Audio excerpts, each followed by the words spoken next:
ओम श्री गणेशाय नमः। श्री शिव महापुराणे द्वितीयायां शतरुद्र संहितायाम् अथ द्विशतवारिंशोऽध्याय। हिंदी अनुवाद।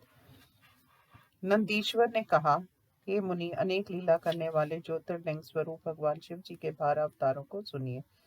सौराष्ट्र में सोमनाथ, श्रीशैल में मल्लिकार्जुन, उज्जैनी में महाकाल, ओंकार में ओमकारेश्वर, हिमालय में केदार, डाकिनी में भीमशंकर, वाराणसी में विश्वेश्वर, गौतमी नदी के तट पर त्र्यंबक,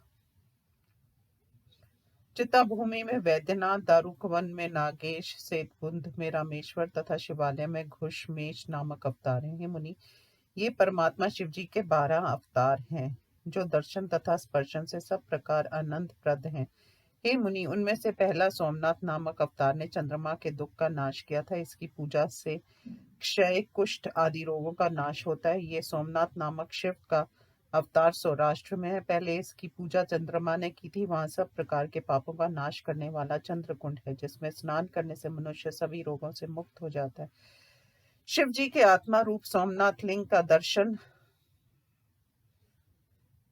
कर मनुष्य पाप मुक्त होकर भुक्ति मुक्ति पाता है। दूसरा मल्लिकार्जुन नामक शिव जी का अवतार श्री गिरि पर्वत पर है, जो भक्तों को इच्छित फल देता है। मुनि, पुत्र प्राप्ति की इच्छा से पहले इस लिंग की स्तुति की गई थी, तब शिव जी हिमालय से वहां गए थे।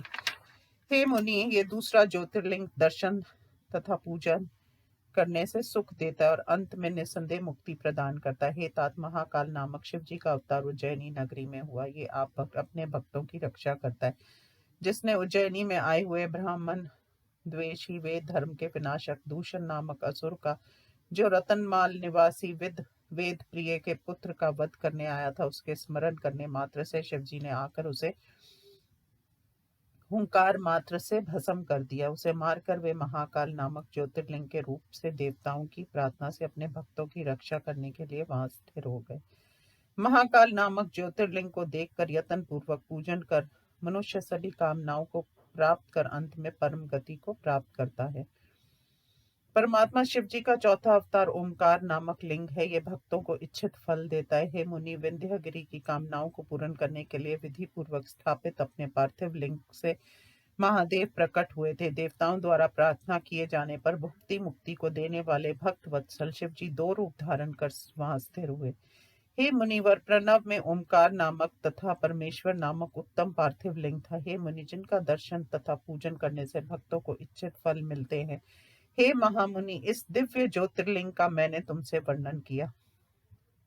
5वां अवतार शिव जी का केदारेश नामक है, जो ज्योतिर्लिंग रूप से केदार पर्वत पर स्थित है। हे मुनि, जो विष्णु के नर नारायण अवतार केदार नामक हिमालय की चोटी में है, उनके द्वारा प्रार्थित शिव जी उन्हीं नर नारियों द्वारा पूजित केदारेश्वर नामक है, जो दर्शन तथा पूजन के द्वारा भक्तों की इच्छा को पूर्ण करते हैं। वे सर्वेश होने पर भी इस केदार खंड के विशेष स्वामी है। हे तात, शिव जी का ये अवतार सभी कामनाओं को पूर्ण करता है। महाप्रभु शिव जी का छठा अवतार भीम शंकर नामक है। इसने अपनी लीला से भीमासुर का विनाश किया था, जिसने शिव भक्तों को दुख देने वाले भयानक दैत्य को मारकर काम रूप देश के सुदक्षिण नामक राजा की रक्षा की। वे भीम शंकर नाम से प्रसिद्ध डाकिनी में स्वयं लिंग रूप से विराजमान है।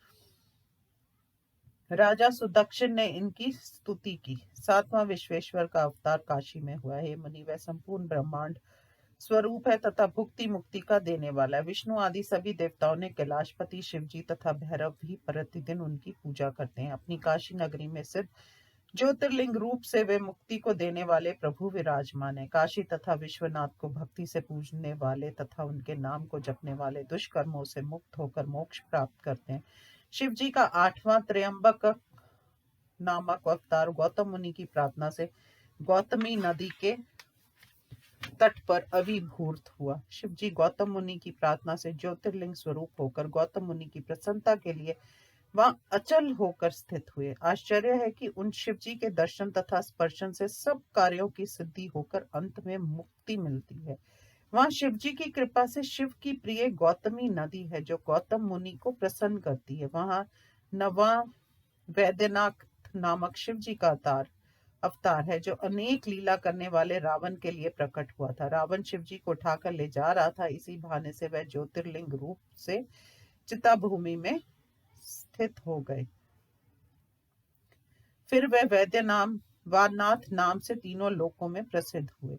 दर्शन तथा पूजन करने से वे भुक्ति तथा मुक्ति देते हैं। हे मुनि, वैद्यनाथेश्वर शिव जी के इस महात्म्य तथा अनुशासन को पढ़ने सुनने वालों को भुक्ति मुक्ति मिलती है। 10वां नागेश्वर नामक अवतार कहा गया, जो अपने भक्तों की रक्षा तथा दुष्टों को दंड देने के लिए हुआ है। जिन्होंने धर्म का नाश करने वाले दारुक राक्षस को मारकर अपने भक्त सुप्रिय नामक वैश्य की रक्षा की, संसार का उपकार करने के लिए अनेक लीला करने वाले साम सदाशिव वहां ज्योतिर्लिंग रूप से स्थिर हो गए। हे मुनि, वे उस नागेश्वर नामक शिवलिंग को देखकर तथा उसकी पूजा करके बहुत बड़े पाप नष्ट हो जाते हैं। ये रामेश्वर नामक शिव जी का 11वां अवतार कहा गया है। हे मुनि, ये रामचंद्र द्वारा स्थापित है। इसने श्री रामचंद्र का हित किया, जिसने राम की भक्ति से प्रसन्न होकर उन्हें विजय होने का वर दिया।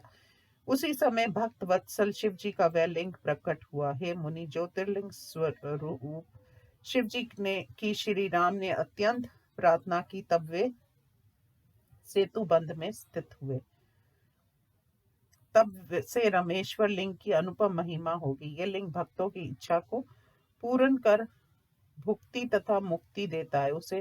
उस रामेश्वर को जो गंगा जल से स्नान कराता है, वह पुरुष जीवन मुक्त हो जाता है और वह इस लोक में देव दुर्लभ भोगों को भोग कर अंत में ज्ञान प्राप्त कर कैवल्य मोक्ष को पाता है। भक्त वत्सल शिव जी का 12वां अवतार घुष्मेश्वर नामक है, जो अनेक लीला करने वाले तथा घुष्मा को आनंद देने वाले हैं। हे मुनि, दक्षिण दिशा में देवशैल के पास सरोवर में से ये घुष्मा को सुख देने वाले प्रभु प्रकट हुए थे। हे मुनि, जिन भक्त वत्सल शिव जी ने सुधे दैत्य द्वारा प्रताड़ित घुष्मा के पुत्र की उसकी भक्ति से प्रसन्न होकर रक्षा की, उसकी प्रार्थना से प्रसन्न समस्त कामनाओं को देने वाले घुष्मेश्वर नामक शिव जी उस तालाब के पास ज्योतिर्लिंग रूप से स्थित हो गए। उस शिवलिंग को भक्ति पूर्वक देखकर तथा पूजा करके मनुष्य इस लोक में सभी प्रकार के सुखों को भोग कर अंत में मुक्ति पाता है। इस प्रकार मैंने तुमसे 12 दिव्य ज्योतिर्लिंगों का वर्णन कर दिया है, जो भुक्ति तथा मुक्ति प्रदान करते हैं। इन ज्योतिर्लिंगों की कथा को जो पढ़ता या सुनता है, वह सभी पापों से मुक्त होकर भुक्ति तथा मुक्ति पाता है। मैंने ये शत रुद्र नामक संहिता कह दी है, जिसमें शिव जी के 100 अवतारों का सुयश वर्णित है, जो सभी प्रकार की इच्छाओं को देने वाली है। इस संहिता का जो सावधान होकर नित्य पाठ करता है या सुनता है, उसकी सभी इच्छाएं पूर्ण होती हैं और वह अंत में मुक्ति को प्राप्त करता है। शिव जी के 100 अवतारों का वर्णन समाप्त। इस प्रकार श्री शिव महापुराण में 12 ज्योतिर्लिंग अवतार वर्णन नामक 42वां अध्याय समाप्त। ओम नमः शिवाय।